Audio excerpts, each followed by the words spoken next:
Proof of ability mitigates risk. Going for a swim is risky or less risky depending on how well you can swim. There's always a risk involved when you're in a pool, but that risk is not distributed equally amongst the populace.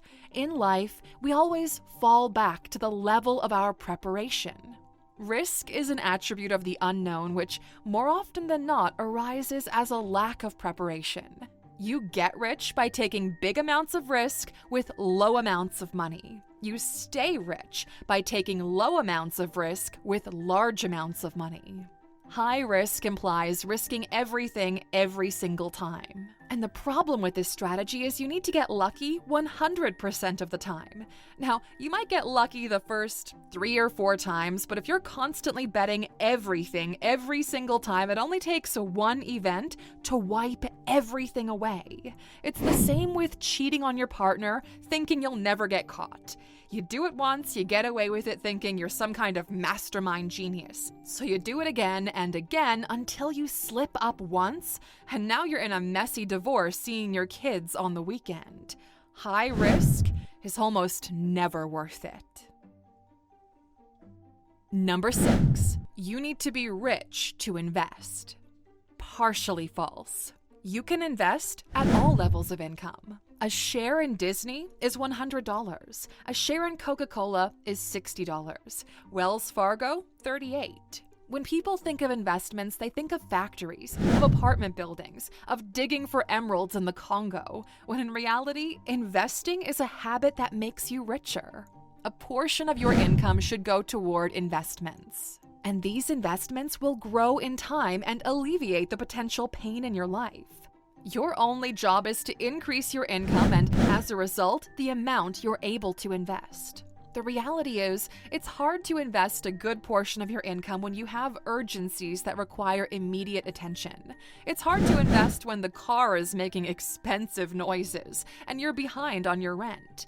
The root cause here is of income versus expenses. If this is you, you're either not earning enough or you can't afford to live in the geography you're in right now. Sometimes it's both. Number 7, it takes money to make money. False. Sure, it's easier to make money when you have some money, but it's not a mandatory requirement. Any healthy person can at any point choose to trade their time for money. Now, how much money you're going to get for your time depends on the level of your expertise and the existing demand for what you can offer.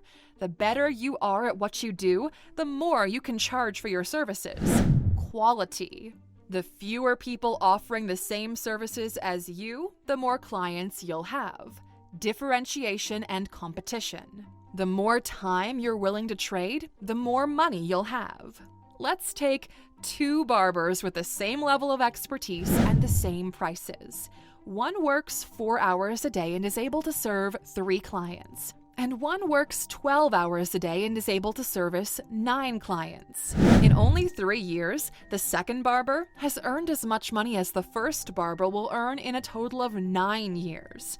These are 2 people with the same specialization, the same clientele, one out-earning the other by a massive margin when you zoom out, and it didn't cost any more money to create this gap.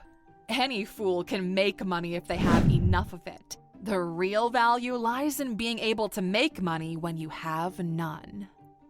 Number 8, getting money with your tax return is a good thing. False. Tax season and preparation is upon us, and it's always shocking when we see people happy they're getting money back from their tax return. Not only does this show how bad at math some of y'all are, but it's money that you could have been using yourself, which you lent to the government at 0 interest. You are under no obligation to pay more taxes than you are legally required to. And taxes are a part of the wealth growth process, something that's actually pretty basic to learn. Take a moment to think about the people who complain about not understanding how taxes work, and then consider what their net worth is. On the other hand, every rich person out there will tell you exactly what's happening with them from a financial perspective, quarter by quarter.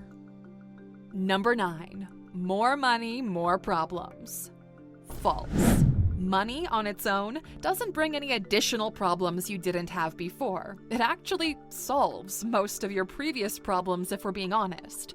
A truer statement would be, more money, new problems. Because although the volume of problems you'll be dealing with roughly remains the same, or is slightly lower, the nature of the problems change, and at the very extremes, the magnitude of the problems differ. Being broke is hard, and it comes with its own set of problems. Trust us, being rich is also hard, and it comes with a different set of problems. But you need to choose your hard.